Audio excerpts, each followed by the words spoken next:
বাড়িতে যদি কখনো কিছুটা মাংস বেঁচে যায় তাহলে এই রেসিপিটা একবার বানিয়ে দেখতে পারেন। এর জন্য প্রথমে আমরা গোলমরিচ, নুন আর কসুরি মেথি দিয়ে মাংসটাকে ম্যারিনেট করে রেখেছি। এর সাথে পেঁয়াজ কুচি, আদা রসুন কুচি, কাঁচা লঙ্কা কুচি, সামান্য একটু বেসন। একটা ফ্রাইং প্যানে প্রথমে সর্ষের তেল দিয়ে মাংসগুলোকে খুব ভালোভাবে আমাদের ভেজে নিতে হবে। মাংসটা ভাজতে কিন্তু একটু সময় লাগবে। দুটো দিকই দেখবেন খুব ভালোভাবে গোল্ডেন ব্রাউন হয়ে গেলে তখন বুঝতে পারবেন মাংসটা কিন্তু ভাজা আমাদের কমপ্লিট হয়ে গেছে।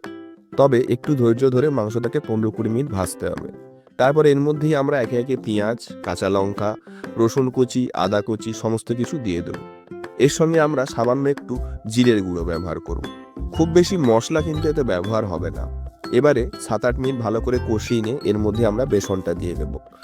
এতে আমরা সামান্য একটু কর্নফ্লাওয়ারও অ্যাড করেছি। দেখুন টেক্সচারটা খুব সুন্দর এসছে, কালারটা কিছুটা এরকম হবে।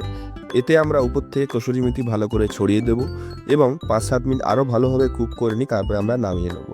এই রান্নাটা দিয়ে গরম গরম পরোটা, ভাত যাই খান দারুণ লাগবে।